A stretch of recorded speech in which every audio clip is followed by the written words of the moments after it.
anos, período marcado por embates sangrentos entre protestantes e católicos, ocorreu o período do Barroco Tardio, no sul da atual Alemanha. O fim da guerra proporcionou a retomada do crescimento econômico e cultural, uma nova sociedade que recuperava e desenvolvia laços comerciais internos e externos, testemunhando um aumento demográfico significativo que ampliou antigos centros urbanos e fizeram nascer novos pontos de interesse comercial e religioso. Nesse período, ocorreu a Grande Restauração Católica, que representou, sobre muitos aspectos, a continuação da Contra-Reforma. Consequentemente, a arquitetura da época apresenta a característica missionária, ou seja, ela possui uma espécie de caráter publicitário de pregação da religião para alcançar o reavivamento da crença, mantendo assim a retórica persuasiva barroca. A história da Basílica Wiedzenheim começa em 1445, no local da atual basílica, onde ocorreu a aparição de uma criança para um homem que passava pelo local. Porém, quando o homem se abaixou para pegá-la, ela desapareceu. Isso ocorreu por 3 vezes, sendo que na última das aparições ela estava rodeada por 2 velas e disse: "Nós somos os 14 auxiliares e desejamos erguer uma capela aqui, onde nós podemos descansar. Se tu fores nosso servo, nós seremos o seu." Assim, ergueu-se uma pequena capela no local, onde curas milagrosas passaram a acontecer. Durante o século XVIII, a pequena capela estava se tornando pequena demais para o grande e crescente número de fiéis. Houve então a necessidade de se construir uma nova igreja no local. Localizada em Bad Staufen, Baviera, na atual Alemanha, a Basílica de Wiedzenheim foi construída entre 1743 e 1772. O projeto do arquiteto Balthasar Neumann é o mais famoso santuário da região, recebendo cerca de 500.000 pessoas por ano. A Basílica dos 14 Santos trata-se de um edifício religioso de peregrinação da fé. É uma edificação que se localiza além da cidade, em local elevado entre as montanhas da região, ressignificando e remetendo ao Calvário de Jesus.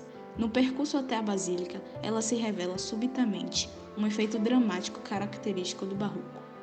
A caminhada para visitar esse local sagrado é feita com um objetivo diferente para cada pessoa que a visita. Na fachada, pode perceber-se um plano intermediário formado por uma pequena extensão de calçamento e uma bela escadaria.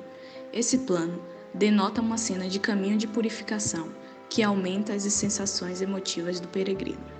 Subir as escadarias significa sair de um local de inferioridade e ascender para o local elevado, sagrado e de euforia. Significa isolar-se de certas qualidades. Neumann viajou para a Áustria e o norte da Itália, estudando em Paris e trazendo forte influência do espírito construtivo dos arquitetos Borromini e Guarini. O uso das curvas e contracurvas na fachada revelam a apropriação do espírito construtivo de Borromini e Guarini. As curvas e contracurvas representam um desapego ao modo construtivo do humanismo renascentista e revelam um jogo de emoções. O entablamento reforça a base de estrutura da igreja e é bastante marcado. Pilastras de ordem sobrepostas e 2 torres acentuam a verticalidade da basílica. Estes elementos revelam uma herança do estilo construtivo do período gótico, porém agora ressignificado. O frontão e as torres são elementos bastante esguios, que indicam uma separação leve dos volumes edificados terrestres para os volumes leves celestiais. Além disso, os elementos de coroamento, como as lanternas e as estátuas dos 14 santos, capturam o céu entrelaçando, ligando a terra.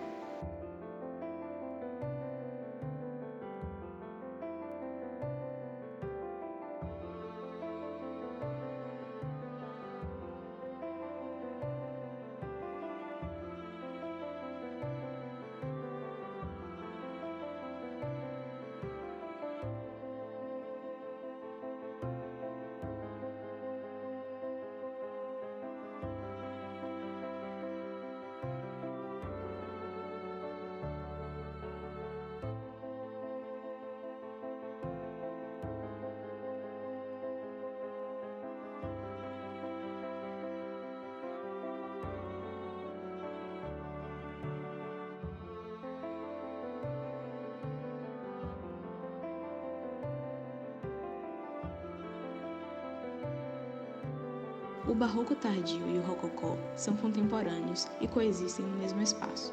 O rococó nasce na França de Luís XV, inicialmente como estilo decorativo, alcançando depois a condição legítima de manifestação artística. O rococó ameniza o poder retórico e ilusionista da arquitetura barroca, buscando soluções mais suaves.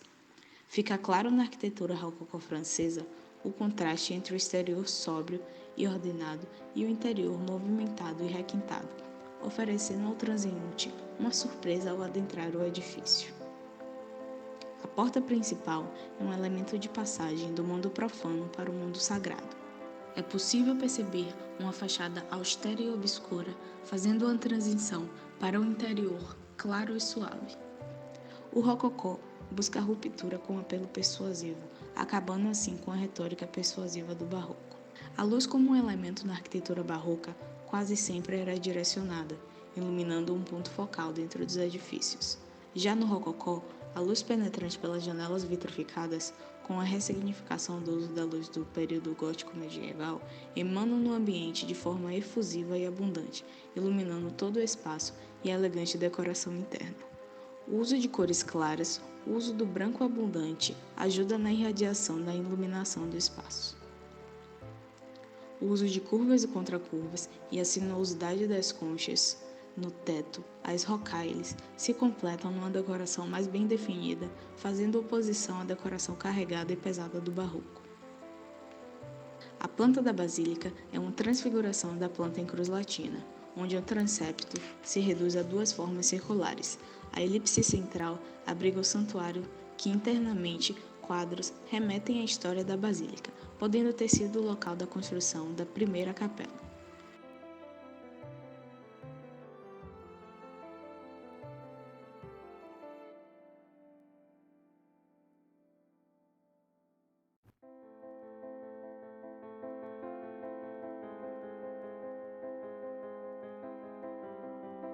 Na basílica, o nártex surge como um espaço que envolve o coro e o que interpretamos como os museus dos ex-votos.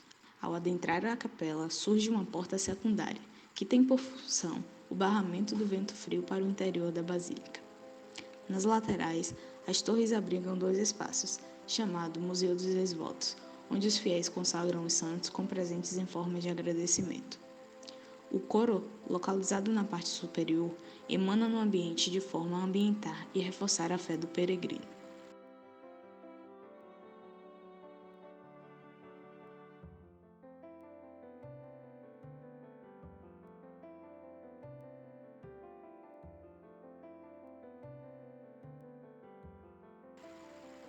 Na nave lateral se desenvolve dois pequenos altares de consagração, nomeados Petrus Altar e Paulus Altar, e pequenas estruturas em cores claras de confessionários. No centro da basílica se desenvolve um altar, um pequeno santuário que traduz a história da basílica. Assim, um altar-mor se revela para o fiel do ponto de acesso lateral. O ponto focal quando se adentra a igreja é o pequeno santuário no centro. As projeções circulares e elípticas na planta representam o trabalho que é feito no teto da basílica, com formas de curvas e contracurvas e conchas, as rocalhes. É possível ver o púlpito apenas na lateral direita, do ponto de vista dos fiéis, para o altar-mor.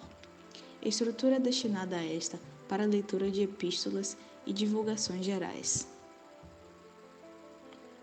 A Basílica de Witzenheim se classifica como uma edificação religiosa com características de santuário, isto devido à sua história de surgimento. Devido ao seu longo tempo de construção, a basílica retrata dois períodos marcantes da história da arquitetura: sua fachada, caracterizada pelo barroco tardio, e seu interior, trazendo já as características da manifestação do rococó na região.